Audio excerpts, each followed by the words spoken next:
Hello,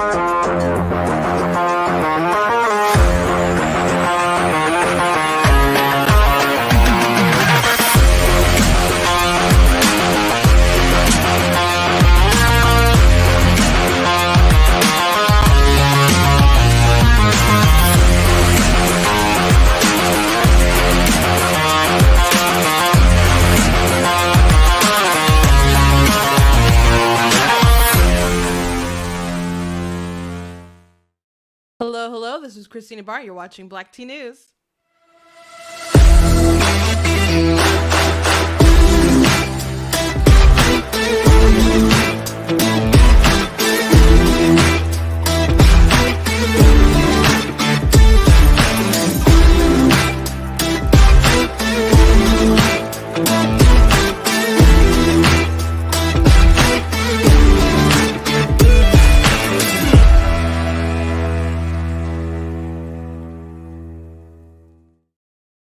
Hello, hello. Welcome to Black Tea News. I'm your host, Christina Barr. Today we're going to be talking about, I guess not everybody, but a lot of people have been talking about this drama with the women's basketball championship and stuff. And Joe Biden wanted both teams to be invited to the White House. And I got to say, Black Twitter, Black Instagram, Black everything came together and shut her down.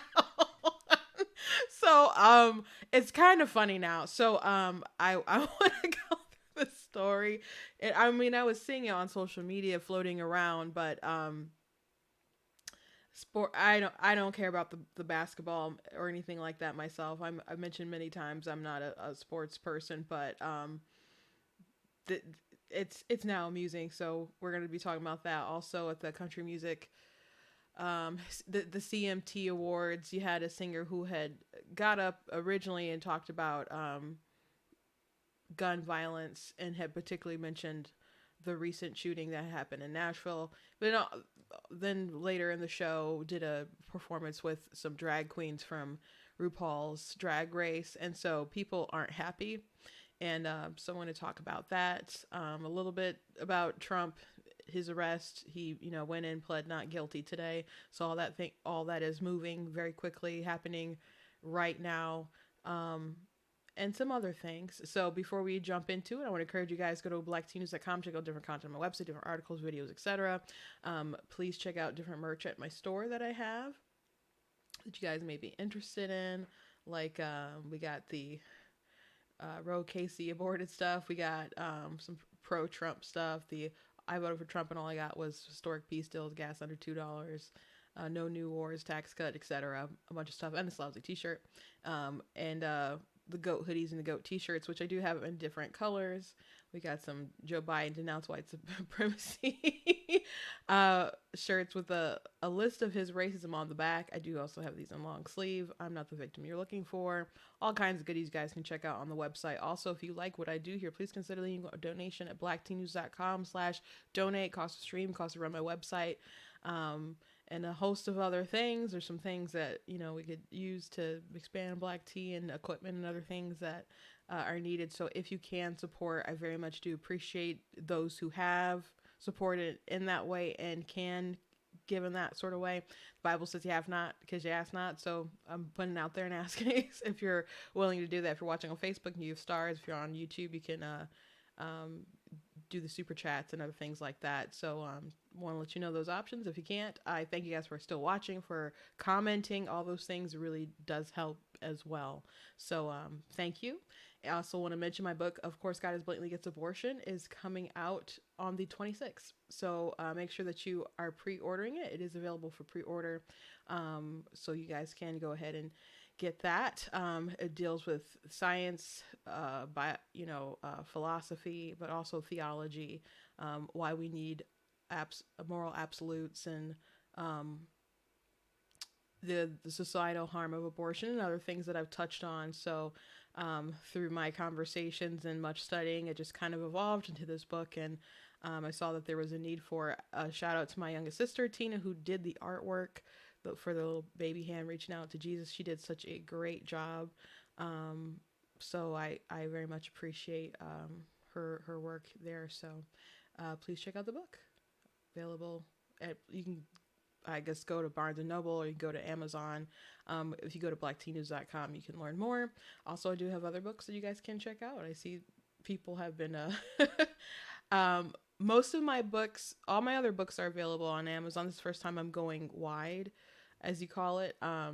So basically just about everything that I publish is available on, well, everything is available on Amazon, but also available on KDP, except for my Facebook. I think that's the only one that's not available, like if you have a subscription. So if you have a subscription to the KDP, as long as you read through the whole entire book, I will be paid for it. So you guys can, take advantage of some of the stuff that I have available for you guys, like this historical fiction fantasy book. Imagine like the American Civil War meets X-Men. So got children's chapter books as well, and also a lot of different stuff. So I got 15 that are out right now. So go ahead and check that stuff out. And thank you guys for your interest. Thank you guys for supporting in that kind of way. A lot of commentators talk about building a parallel economy. I've had mine. Been writing longer than I've been doing Black Tea, but that's my passion. I really love to do it. So seriously, thank you guys for your interest. Is there audio? Can you guys not hear me? Can you not hear me? Because I can hear myself just fine. Let me check my settings. Can you guys hear me? Hello? It seems kind of low. Now that I'm looking at it, I'm not sure why though. You hear me? Okay. Thank you. I'm gonna continue and go on. Yes, you can hear me. Okay. All right. Thank you for your live reactions. Shout out to people in the chat. Shout out to people who watch it back later. No, these are like times when people are at work, leaving work, etc. So just I know some of you are watching at work. So thanks for tuning in. Anyway, let's get to getting. You guys know they like to start with some memes and stuff. So I have a video that I want to show, and then this person had posted a meme. So I thought this was a video that's pretty true to me, and what's going on in woke entertainment. Oh, sorry. So I wanted to share this. Someone had shared this on. Well, I guess it was the artist who actually shared this video. They had posted it on Twitter, and I thought they just hit the nail on the head. And then they had some really good art, so I wanted to share this.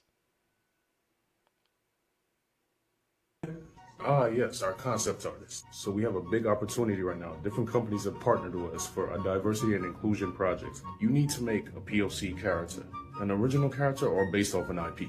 Can you do it? Can I do it? Of course, sure. I got like a bunch of original ideas. I'll get back to you guys right away. So this is what I came up with. He's a wastelander and Hold on. That's cool, but that's not what we're looking for. Go back to the drawing board and see if we can make something a little more acceptable. All right, I'll be right back. all right, gentlemen, have you right here. It's a vampire queen. Listen. I appreciate the effort, but you might want to go a different route with this. If you could just go back to the drawing board again. I mean, all right, I got you. All right, fellas, is this what you wanted? That's exactly what I'm talking. That's what I'm talking about. Ooh, yeah, we making it out the hood with this one. That's the representation we need. So, totally nail on the head. There's so many complaints about when you have these historical characters that people love. I think George Alexopoulos shared his video, and that's how I saw it, retweeted it. That's how it came in my feed. So shout out to George if you don't follow George. He's one of my sister's favorite artists. I actually commissioned for him to do a piece for my sister's birthday, and she just loved it. It's worth every penny. But woke companies, Disney, I guess I was gonna say Disney and Marvel, but Disney owns Marvel and stuff too. So many of these folks, including DC and other properties as well, are going so hard for inclusion and diversity and stuff that they take characters historically of different ethnicities or whatever, etc., and they're like, we got to change them for representation sake. And there's plenty of people out there who are like, okay, well, some people were obviously angry about it. We're, not immune to the internet. We've seen people be very upset about it. Some of us in the comments, some of us and myself have been like upset at different times. They're like, why did they change this person, who they are? Like, just make it as it is. I want to see someone I've been accustomed to, who I've chosen to like, regardless of their race, whether they're black, white, whatever. And now you think it needs this tweak when I already loved this person and appreciated them as they were. So then they make changes, or some people don't care, or whatever. But a lot of people will say, we don't want this sloppy second sort of thing. We want new kind of content. And you'll have these executives and so on who'll be like, but what if you don't like our new characters? So an example, when the new He-Man show came out, they were talking about how they race changed one of the characters. And there was an interview when the people working the show were kind of like, what if you guys don't like a new character we introduce? And it's like, you're writers. You have to take that risk. You have to put your heart out there for the audience. And the audience has to decide whether or not they're going to like your content. That's just kind of what you have to do, period. And maybe no one will like your stuff. That is a risk that everyone who's a content creator takes. But these lazy people who take properties that people love and are accustomed to, and they just rip off their skin, just do something else for their message or whatever. It's I don't know, really, I was gonna say gross, but that doesn't really sum it up. But I just don't like it, and other people have noticed, and they don't give originality a try. But that's just, people are so, I don't know, unimaginative, unwilling to take risk. Maybe some of that is just set up with our systems of today. There was one artist who made a ton of children's shows, like back-to-back cartoons and stuff, and they kept pitching stuff to Netflix. I think they pitched like over 20 things to Netflix, and they turned them down. Like, they're literally not willing to take new ideas right now. And it's crazy. It's especially crazy because his art style is like very anime-ish. And I went to start scrolling through his feed a bit. So I know he likes, well, I'm assuming he likes Dragon Ball Z and stuff, but, cause he did speed paintings and stuff, but I guess they could have always been just cause it was popular or someone could have commissioned him. But I'm going to assume he's into anime. A lot of people are into anime, and animes, they do have long standing stuff that's been around for a while. Dragon Ball Z has now been around for a while. It was done, for a long time, and then they brought it back and started doing Super. But that's still, an original story that has a progression, and they just make new stories off of that. And, but other writers will go on and make other series. Inuyasha isn't the only thing that artist made. They made other stories. People make other kind of content. Or Naruto, became Naruto Shippuden, and now they have the story about with his son Baruto. Like Baruto, there's a continuation of these stories, and people like that there's beginnings and middles and ends. We're sad when it's over. We may come back again when you bring it back, or something like Bleach came back, but they came back and the characters are older, and there's a continuation of the story. They're not revamping every universe like they do in the Marvel comics. And I mean, not Marvel, but like DC Comics will reboot stuff all the time. I guess, they're notorious really for it. And just retcon stuff. It's really annoying. But if you gave people a chance, there's talented, and I haven't read his stuff. I liked his art. So, and he appeared non-woke and stuff. At least this video was non-woke, and then I started scrolling, doing a little bit of research on him, and he seemed non-woke. So I wanted to show this video because I thought it was a good video and made a good point, and we could do good commentary off of his point. But I legitimately like his art. I think his art is cool. I thought that was cool, and Where's his vampire queen? Like, he's talented. But we feel that content creators feel that people aren't willing to take risks. People aren't willing to take risks, but they're it's funny that they're not willing to take risks with new properties, but they're willing to blow billion-dollar industries with woke garbage. Like, think about Star Wars, right? And when you watch like the new set of Star Wars, they bought Star Wars from George Lucas, you know, for a lot of money, like in the billions or whatever. And so they brought that property. I think it was like over $1 billion, but it was a lot. So they bought Star Wars, and they're like, we're going to do these stories. And George Lucas had a plan or whatever he wrote out. They're like, no, we're doing our own thing. So they did their own thing with Star Wars, right? And they had Rey, and you're watching it. It just kind of feels like New Hope with repackaged skin, you know? And I was kind of okay with that myself. I gave it a lot of leeway because I expected this to be a good launch pad into wherever they were going. So I gave them a lot of leeway.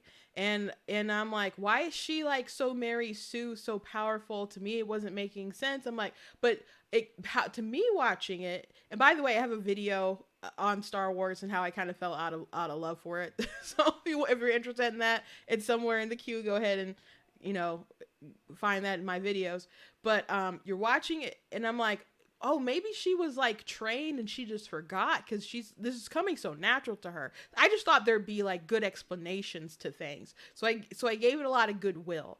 And then after the next film, they killed all that goodwill, and they're like, nope, she's a nobody, etc. Blah blah blah. I'm like, well, this is kind of trash. So, but it kind of felt like, but I'm like, I can accept her being a nobody, but there's a lot of things that were wrong with the plot in the movie, etc. Blah blah blah.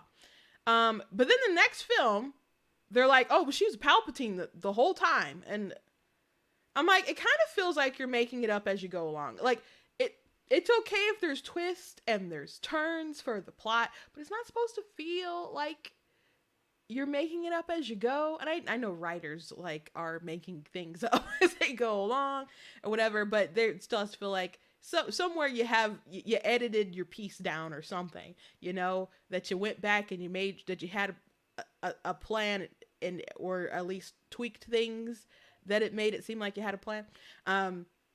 But Daisy Ridley, who played Rey, she admitted that even while they were filming that last film, they thought about like her not being a Palpatine, but it was like, oh, is she Kenobi? Like they had all these kind of thoughts, like what she could be, and at the very end, while they're filming the last film, they're still not even sure. So I'm like, how?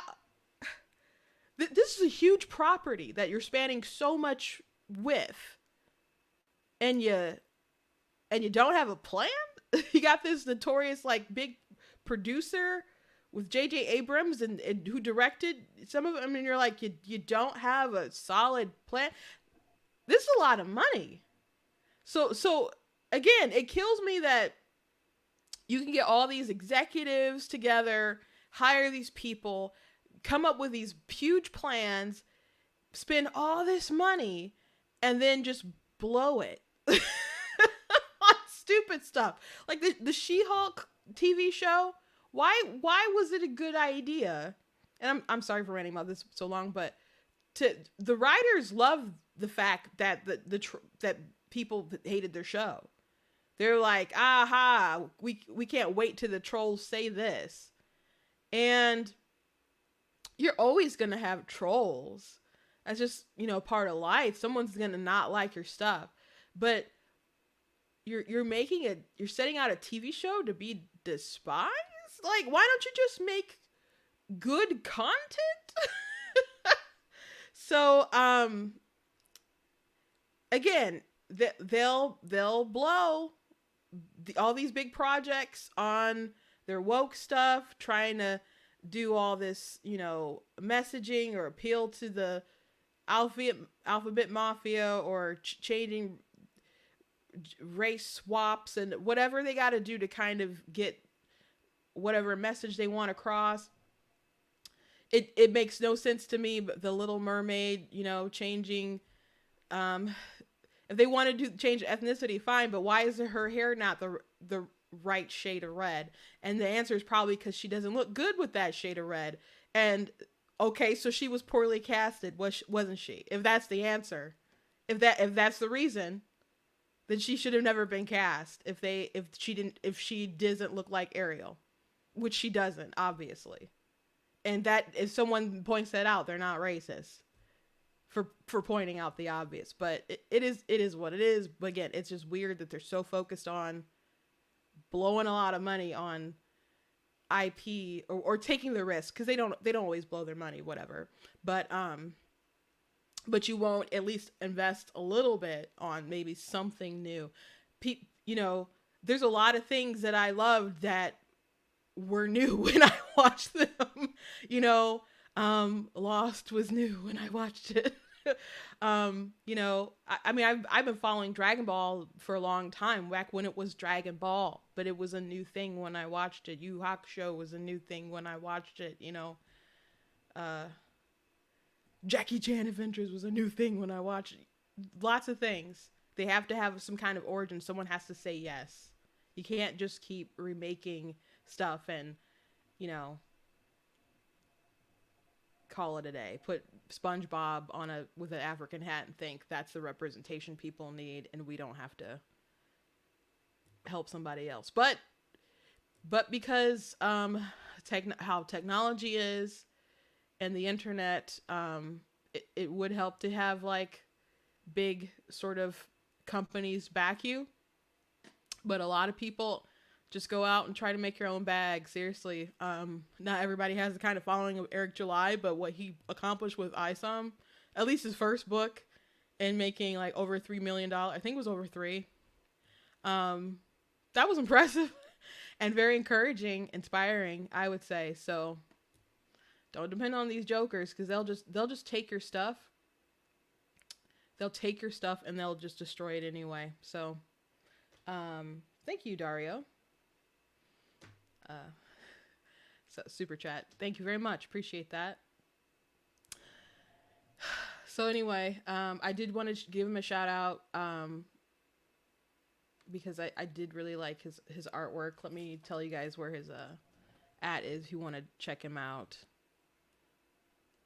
I did try to find his whole name when I went to his website. I didn't find it, but his name is Sean, and at Twitter it's art_attackx. So he's got some cool looking stuff. And I wanted to shout out someone. If we're gonna complain about, George Alexopoulos did point out one day, he's like, it's not good to just complain about everything and then not have some kind of alternative to uplift. So I'm like, you know what? That was a good point. So go check out his stuff. Anyway, he also, when I was scrolling through his page, I did see this meme as well that I wanted to share with you guys that I thought was funny. So, one second. This is pretty funny to me. The difference between boys and girls, at least. We have these girls like, now we can finally feel represented. And then the guys of all different ethnicities are like, yes, that's literally me. They look at Optimus Prime. And so he didn't make this meme, but he had retweeted it. So when I was going through his feed, I saw it. And I'm like, that is so funny. Now, I won't say this is all women or all black women, because I don't fit the top of, the screen there where I'm like, where I need to see someone and be like, oh, you can relate to character, and everybody I think relates to characters for different reasons. But yeah, boys will definitely look at Optimus Prime and be like, oh yeah, I am totally that fire truck right there. I am totally that fire truck. So I thought it was worth sharing. Okay, so anyway, really quickly, Trump, he did plead not guilty, and they're not allowing more than a few cameras in the courtroom. The which the media wanted to like live stream it and do a bunch of stuff, so um, not allowed to do that, but it's still an evolving situation. I don't know if they did or did not at this point. At least when I looked, there was no mugshot. Apparently, they're talking about not doing a mugshot, but the Trump team wants the mugshot. The Trump team wants the mugshot, and I am not surprised. That's gonna be on gear. That's gonna be on shirts. That's gonna be, used to help fundraise. Which, by the way, they have raised like $8 million since the indictment was. They said that there was in the indictment. So there's a lot of people who want to make money off the circus, but this is a terrible thing that's actually happening to Trump, though they are like using it and gonna try to help propel him. I mean, they must be confident, or at least hope to be confident that the charges are bogus or whatever. But some of the people hate his guts in New York so much and are so crazy that regardless of whatever he's charged with, that they'll probably convict him one way or another. So I don't know. It's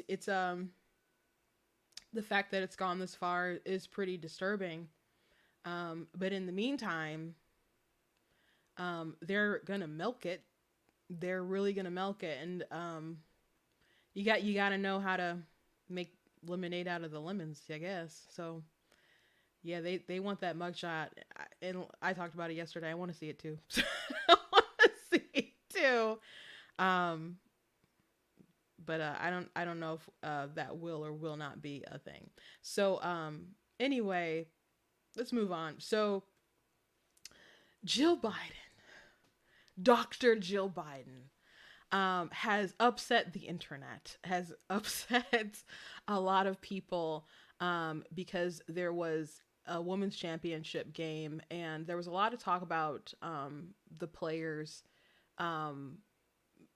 because of this of a taunting gesture that happened during or after the win. Honestly, I have no idea. I was just That's an interview about it. Honestly, I have no idea. I was just trying to get to the handshake line and shake hands and, be grateful that my team was in that position. That's all you can do is, hold your head high, be proud of what you did, and, all the credit in the world to LSU. They were tremendous. They deserve it. They had a tremendous season. Kim Mulkey coached them so well.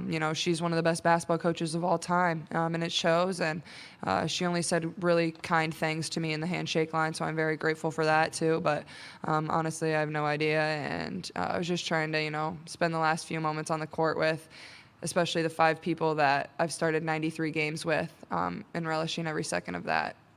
I'm sure she was really proud of her accomplishment, and I would be really proud of my accomplishment if I made it, won the national championship too. We are all different people, and we all have different ways to show our emotions, and I got to focus on what I can control. So Angel Reese was the player for LSU, and people noted that Caitlin here, she did like similar kind of stuff as well. So they're like, oh, well, she does it and y'all don't say nothing, but now she does it, Angel does it, and it's she's ghetto and inappropriate or whatever. And so I was talking to my sister about this on the phone, and she was saying that she wasn't seeing a lot of people really talk too much about Angel, because a lot of people were just kind of like, they're in sports, they're, people talk smack, you can take it personal or not take it personal or whatever, but players do that kind of stuff, so it's not a big deal. There were some people who thought it was so disrespectful, and people can be in their feels if their team loses or whatever. And someone from Barstool Sports, said that it was really disrespectful, whatever, etc. But I don't know. I saw people talking about it a lot. I didn't think it was that big of a deal for it to, blow up the internet the way that it was, and there's different conversations and memes and whatnot. So, but anyway, the story has gone further because Joe Biden, who was there in attendance, said that she wanted to have both teams come to the White House. Now, you win a championship, and you win that position. They usually invite the winners to the White House. They don't usually invite both teams. So people were not cool with what Joe Biden said. I attended the NCAA Women's Basketball Championship. Congratulations to both teams. So I know we'll have the champions come to the White House. We always do. So, we'll have LSU come. But you know what? I'm going to tell Joe, I think Iowa should come too, because they played such a good game. So, right? So winners and losers, that's sportsmanship.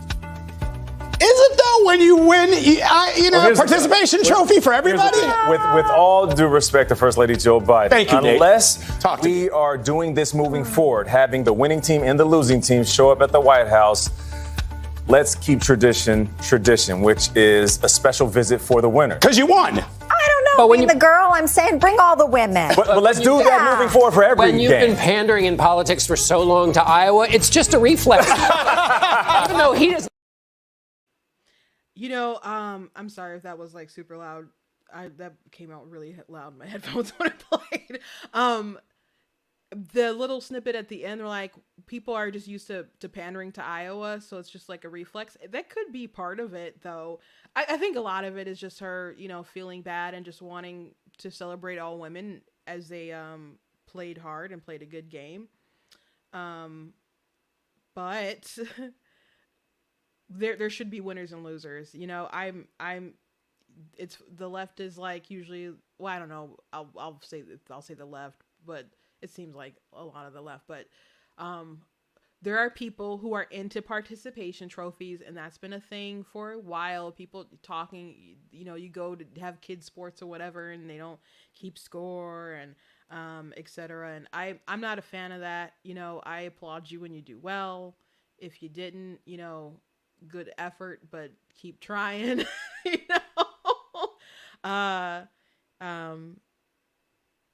If you lose, you lose. If you lose, you lose. And sportsmanship isn't everybody gets to share in the glory when you didn't earn the glory. Sportsmanship is respecting the fact that someone played a better game than you, and they took the win and you didn't. And you just have to go back home, pound the pavement or whatever, and work harder and try to achieve the win. So as people were saying, like, unless that's going to be what you do going forward, it's not cool. So I was reading so many tweets. And so a lot of people share that sentiment, like, unless this is going to be a thing that you do from now on, no, they can't both come to the White House. That's not cool. And then some people have asked the question, if the team, wasn't Iowa and a lot of, white folks or whatever, would you be inviting them both to the White House? So people are asking that question. I don't think it's that deep for Jill. Just to be fair, I want to think the best, I guess, but that's where people's minds are going. So was being eaten up, and so man, Sharp had some words for her. Give her a break. She doesn't understand. She was in attendance. She was in attendance. She saw what was going on in the arena. She knows the backdrop of this story. The number one trending topic. What was, Skip? It wasn't that LSU won. It was Angel Reese and Caitlin Clark. Yep. And so she's a doctor. If she didn't know, she should have known before she opened her mouth and blurted this dumb scenario out because they played hard. Skip, everybody plays hard. Yeah. But you get rewarded by winning this. In 2016, it's been out for a long time, Skip. They said optics. How do things look? Does Dr. Jill Biden understand how this looks? She, white America, the losing side is white America. And she's like, you know what? Since the black, come on, Dr. Biden, you know better than this.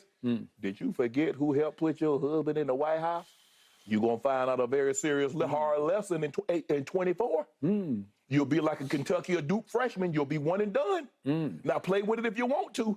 Now you try to appeal to a certain group that don't give a you know what about your husband, that every chance they get, you see how popular you are. You see how popular your husband is? I tell you what, he'll drop another 5% if he do this.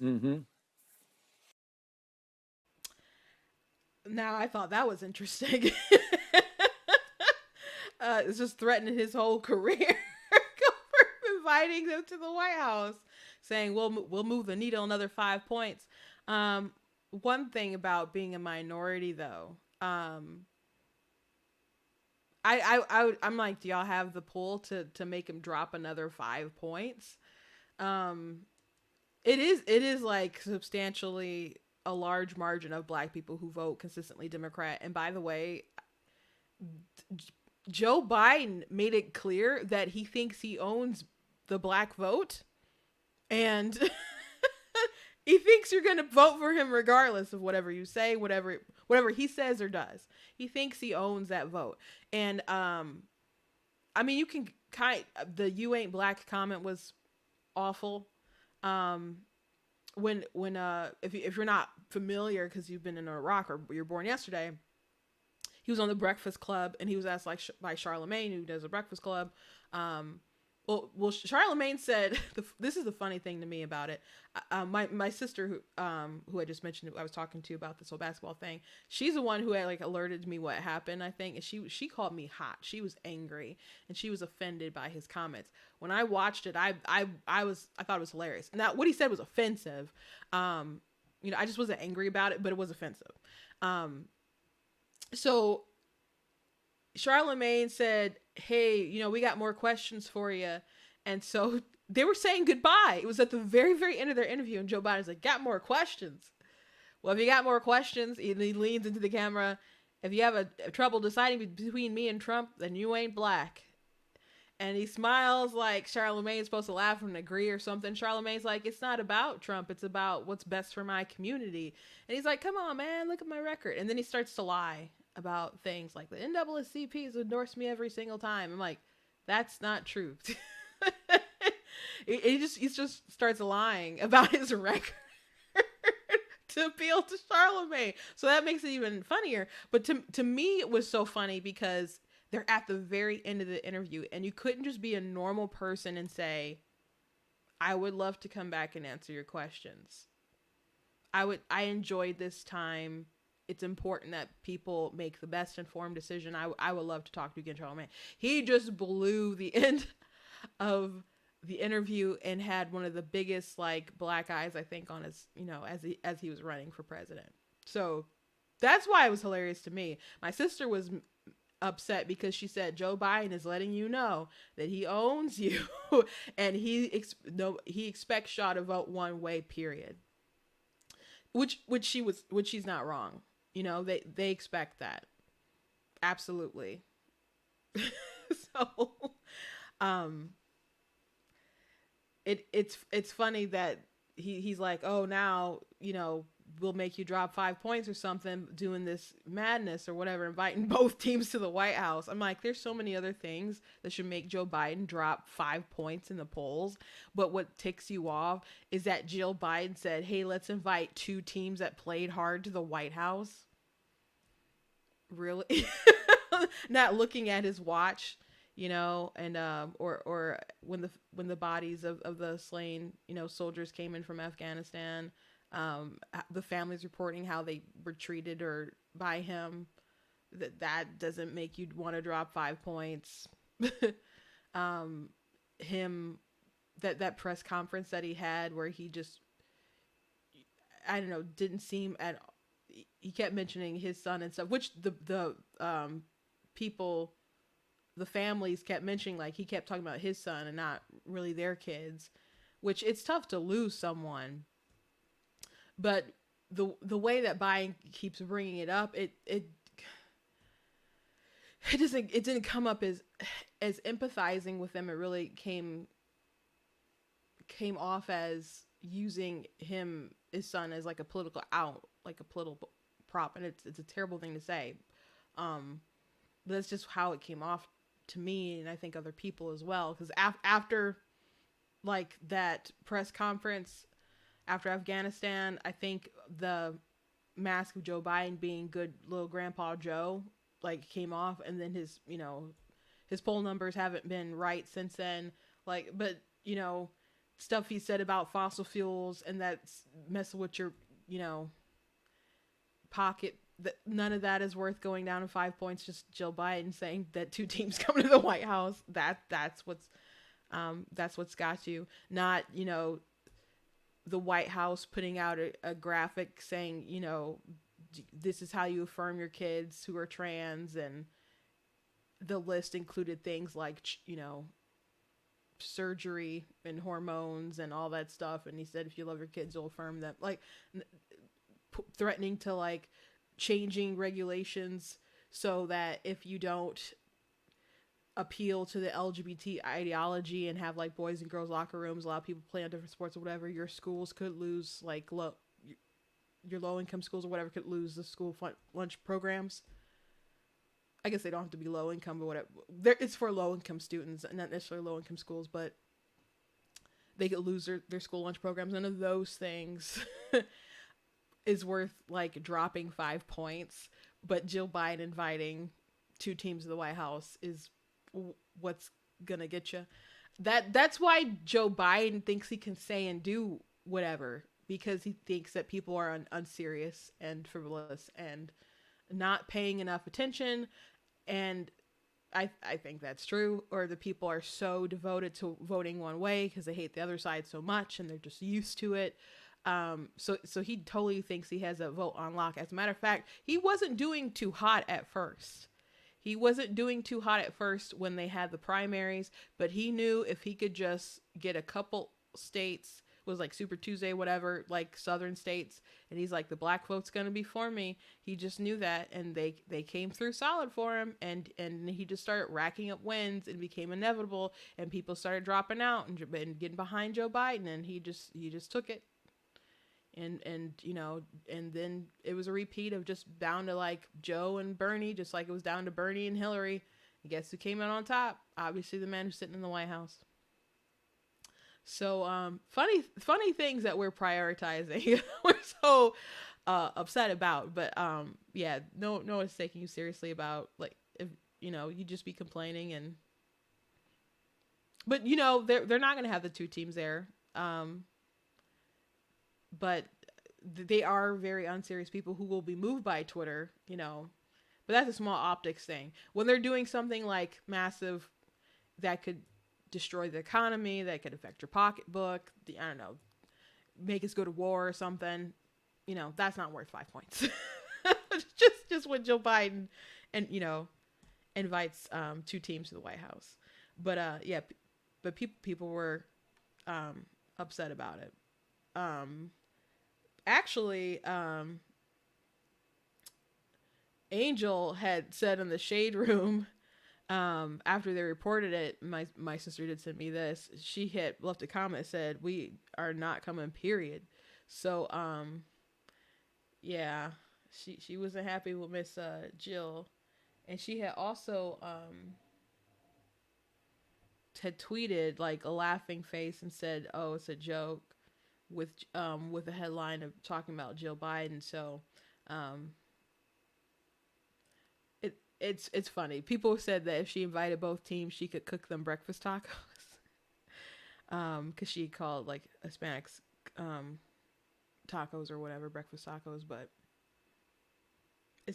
it's funny how out of hand stories like this can get. It's not a big deal, the taunting, in my opinion.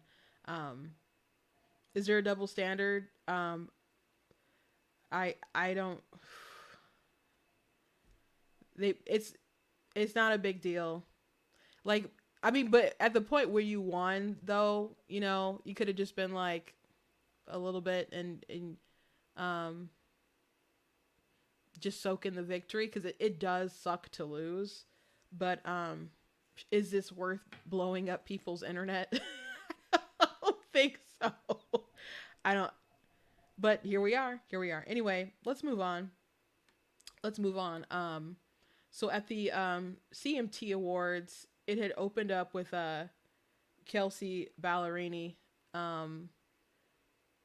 talking about the shooting that had happened in Nashville, and she goes on to do something else that people found pretty disrespectful. So let's watch the opening clip. On March 27th, 2023, 3 9-year-olds, Evelyn Dickhouse, William Kinney, and Hallie Scruggs, along with Dr. Catherine Kuntz, Cynthia Peak, and Mike Hill, walked into the Covenant School and didn't walk out. The community of sorrow over this and the 130 mass shootings in the U.S. this year alone stretches from coast to coast. I wanted to personally stand up here and share this moment because on August 21st, 2008, I watched Ryan McDonald, my 15-year-old classmate at Central High School, lose his life to a gun in our cafeteria. Tonight's broadcast is dedicated to the ever-growing list of families, friends, survivors, witnesses, and responders whose lives continue to forever be changed by gun violence. I pray deeply that the closeness and the community that we feel through the next few hours of music can soon turn into action, like real action that moves us forward together to create change for the safety of our kids and our loved ones. So, lots of questions can be asked in these situations on how to make people safer. By the way, the Buffalo shooter did choose that location because they knew that because of the gun laws, because of the softer gun laws. So they thought that it was a better chance to do more damage because there's limits on, even if other people might be carrying, they're not going to be carrying the amount that they'll be carrying. They plan to carry. So there are consequences if people want to make situations where people will be sitting ducks. People bash on Republicans, or people will come and like, oh, you're pro-life, but you don't care about this issue. Like, no, I care about this issue. I just wonder why people always want to say solutions that won't help, that they admit in a lot of circumstances won't help. Like, there's some gun laws and stuff that they're working on and passing and stuff in Michigan, and one of the legislators admitted like it wouldn't have stopped like a recent shooting that happened at MSU, but they push stuff to, I don't know, make their base feel better, to slowly continue the infringement on people's rights, law-abiding citizens. So what I don't like is that there's this continued insistence that sounds like continued infringement, but there's not an attitude to come against people who actually commit terrible crimes. I'll forever continue mentioning this. Joe Biden's son lied on an ATF form. And it's not like, it's pretty open and closed, like we're aware that it happened, right? So is there some outrage from the president about that? Is there some accountability from the president regarding that issue? You know, or is it just we're going to focus on everyone else, and he's going to do executive orders, and he's going to say you're right, amendments, you know, there is no absolutes when it comes to your amendments, and continue to have rhetoric like that. But I'm like, what does it matter if you're not going to come at people for lying on these forms, you're not going to lock up people who commit serious crime? You know, guns are a way to commit violence, but if people don't have guns, they'll just get other guns. Or if if you get rid of AR-15s, which a lot of people don't like AR-15s because they look scary to them. That's a big reason why people don't like AR-15s. They just look scary. I've seen people point to other guns that can do the same thing, and they're like, oh, so these are okay, but they have wood or something on them, so they look less scary. They look more like hunting guns or whatever to them, but they'll be like, the AR is bad, this one is okay. You know. Though they want to get rid of those, but I saw someone do a TikTok the other day, and they're just like, if you get rid of the ARs, you're just gonna go after the handguns next, because more killings happen with the handguns anyway. So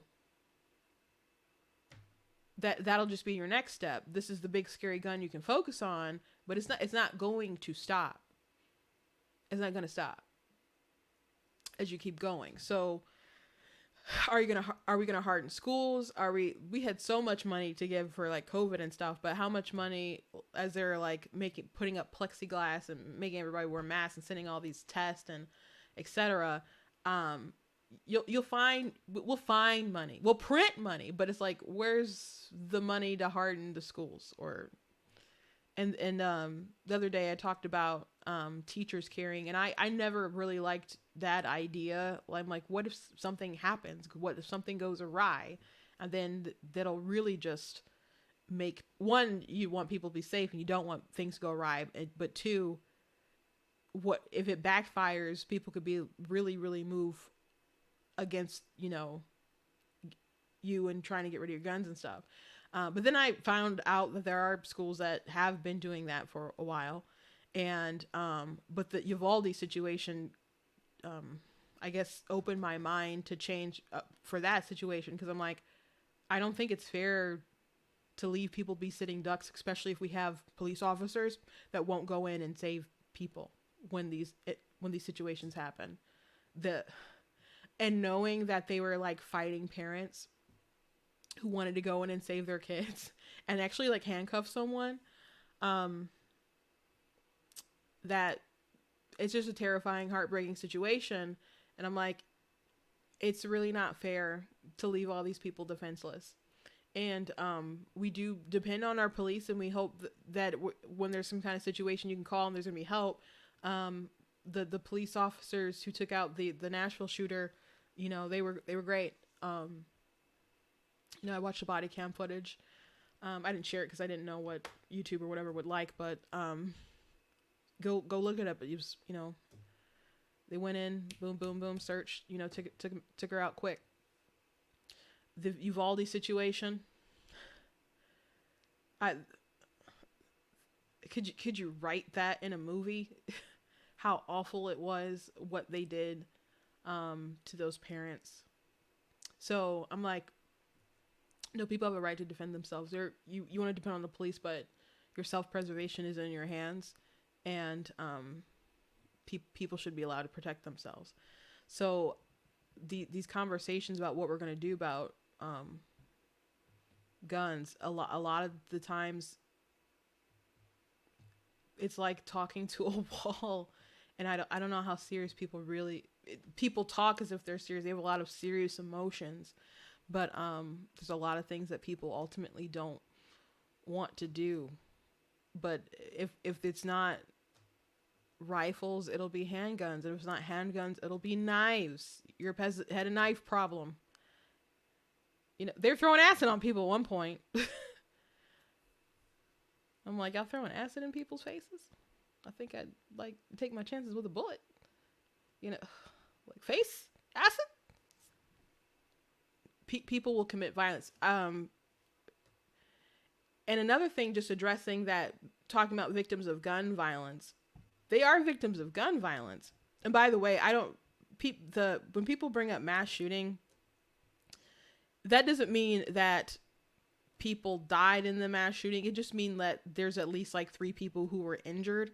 Again, you don't want people to be injured in those sort of instances, but just want to throw out that perspective. People kind of changed their definitions of what it, but I think I know what number she's talking about, because there's a lot of headlines coming out around a couple months ago, and that was kind of the definition they were using, that it's at least 3 people injured from guns, not killed, but just injured.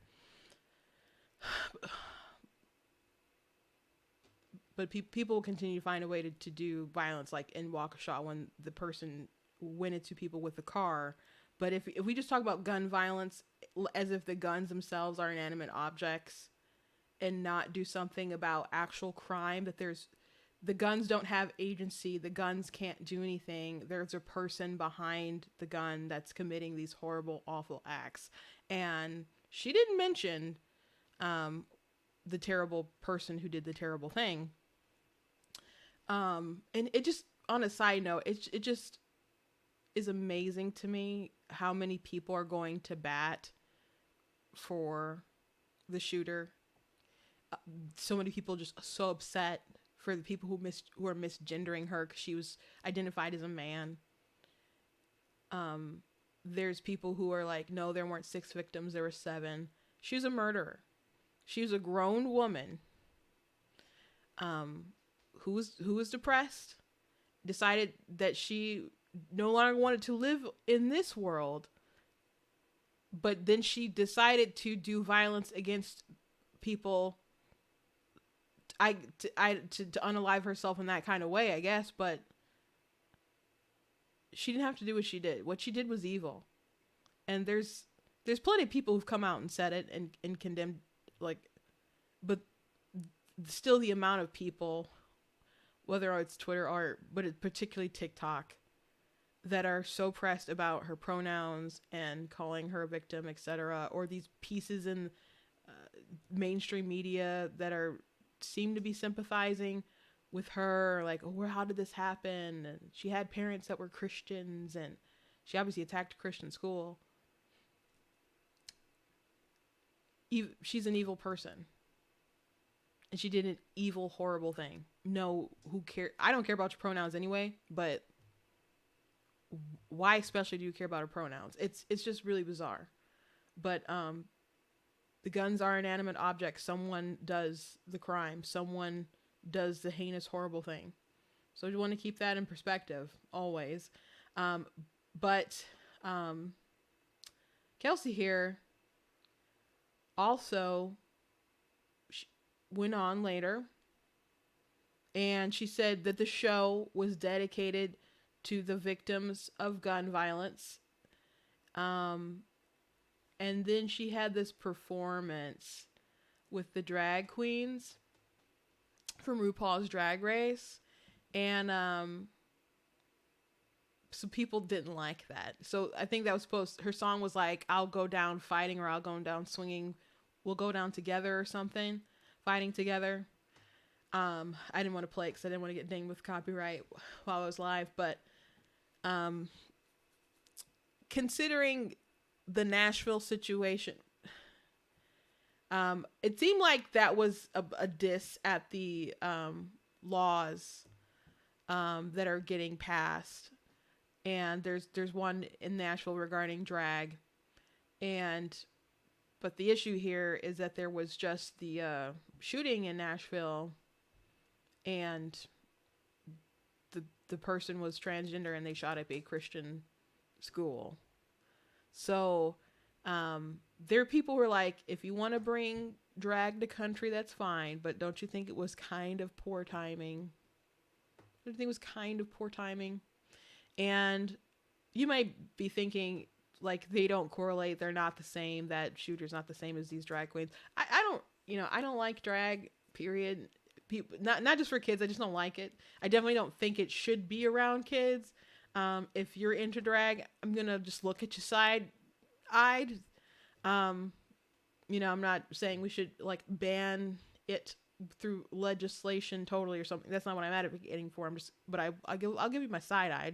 I don't get it.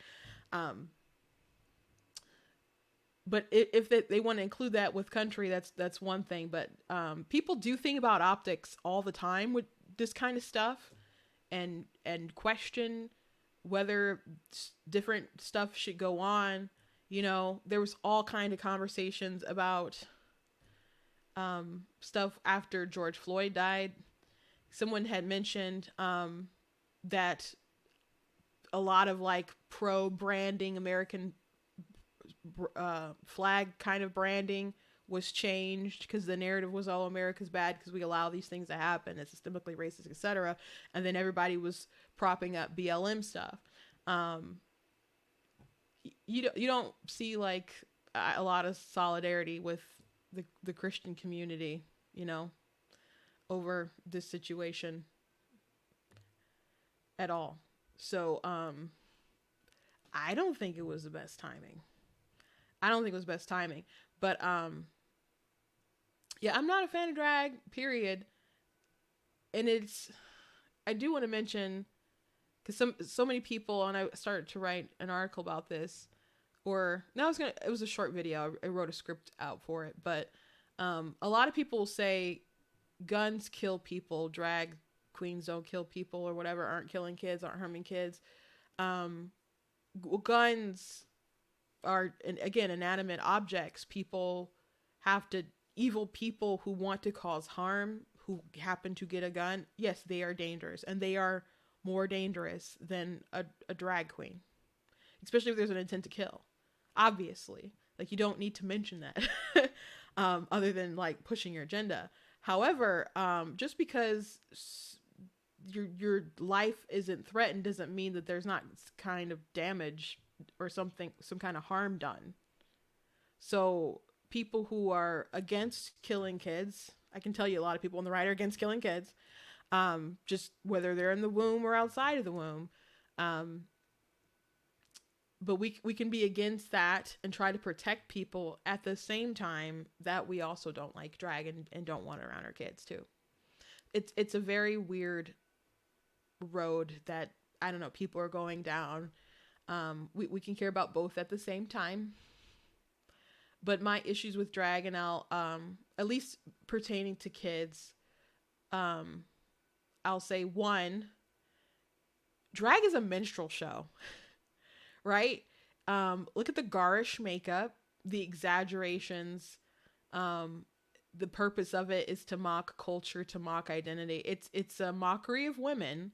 So just like blackface, white actors will put on like the black face with the big, you know, with the painted red lips and other stuff like that. And they'd, you know, do stuff to make, you know, black folks look foolish or whatever. These men put on dresses and their makeup, and they call themselves queens, and they used female, you know, gendered sort of language addressing each other while they're in the costume and doing their performances, right? But they're drag queens, you know. It's a minstrel show, but instead of mocking black people, they're just mocking women. So with your kids, if they're young, they're not just vulnerable because they're young. They're vulnerable and they're malleable. And people realize this. That's why they want access to your kids, because they're malleable and they want to shape them, and they want to shape their morals and their values, etc. But that's why you need to protect them. But yeah, they want access to your kids, because if they can shape their minds and train them, it doesn't matter what you think. You will be dead sooner than your child, most likely. So once you are gone and you die off like a dinosaur, like Chris Evans said, they will have these children that they've had access to brainwash, manipulate, indoctrinate, whatever. There's another word that starts with a G, but you guys can probably figure it out. So if you have these people who are doing these parodies of women, you know, womanhood, femininity, etc., and your kids are trying to learn about their identities and structure and morality, why do you want these parodies, who specialize in debauchery, by the way, to teach your kids, be around your kids, teach your kids to, you know, be themselves or whatever, to influence and inspire your kids? Why? And why particularly them? Because the second thing is that they are adult entertainers, right? And because they are adult entertainers, this is not a go-to thing with like, yeah, that mixes with kids. Even if they are covered head to toe, even if they're not doing sexual suggestive things, which drag queens have and continue to do sexually suggestive things in front of children. But let's say they're just sitting on a table singing Baby Shark to them or whatever. And they're not making any motions. Because some people are like, if you see a drag person with a child and you think it's sexual, then you're the sick person. You are an adult entertainer. That's what you do. Like Nina West on Blue's Clues, Nina West on Nickelodeon, Disney, doing all that stuff. Nina West is still an adult entertainer. Nina West hosted that Christmas thing where they had a bunch of perverted stuff going on. So they're still adult entertainers. So why is it that schools aren't calling go-go dancers and strippers or whatever or porn stars to come to read to kids at libraries and stuff? Why is it drag queens? And those people don't have to do that kind of stuff. But if you're like, oh, if you were a principal and someone said, hey, we're gonna call, or you're on the library board or something, and someone's like, hey, by the way, we're gonna call this porn star in because you want them to read to the kids, you'd probably be like, why a porn star? That's kind of weird or inappropriate. And no, the answer would be no, right? If you were like, I'm going to call a stripper to read the kids, you'd probably be like, why? And no, you can't do that. But there's something about drag. Drag is in the LGBT umbrella. So there's a protection there. So they don't treat everyone else the same way. If you come after drag, you're coming after, the community. And they'll fight you for it. So, these kind of people putting on a minstrel show, why would you want them influencing your kids or any kids? And two, why are you specifically employing, elevating these adult entertainers around the kids? Why? So those are two important points to really think about. So again, not all harm is just physical harm, but if you can indoctrinate the kids and do other things that start with a G, if you can do that to those kids, you can really work on ideological subversion. And once the adults grow up and you got these kids who have been exposed to all kinds of stuff and don't have the same kind of structure and morals and understanding of gender and all the stuff that other generations have, you can do a lot of damage to a country. You can do a lot of damage to the country. So, at the end of the day, again, a gun is an inanimate object. If in the hands of someone who means you harm, they can do a lot of damage, especially if they have intent to kill. Yeah, obviously more dangerous than a drag queen. But a drag queen is still a man, right? A drag queen is a man with an ideology, with a purpose, with a motive, with intent. And I think it's weird that these adult entertainers, that's what they are, want to be around the kids. And I'm not even alleging to do something with them, but whatever they want to instill within them, I'm not cool with. Go hire yourself a clown. There's nothing that a drag queen can do that a clown can't. Go hire a clown. Go hire a clown. Or get a scientist or a fireman or an author or something. Not a drag queen. But to continue to normalize it, you go through the kids, and again, adults are gone. The kids grow up, and you got an issue on your hands. You got a big issue on your hands. Anyway, I think that's all for today. Thank you guys for watching. I hope you guys enjoyed the show. Please go to blackteennews.com. Check out different content on my website. Check out different articles, different videos that I have on my site. I do have an article about why it's obviously immoral for drag queens to be around kids. I guess I'll repost it on social media. It should really go without saying, but I guess I ended up having to say it. So if you guys want those talking points, you can go ahead and read that article or other articles that I have on my site.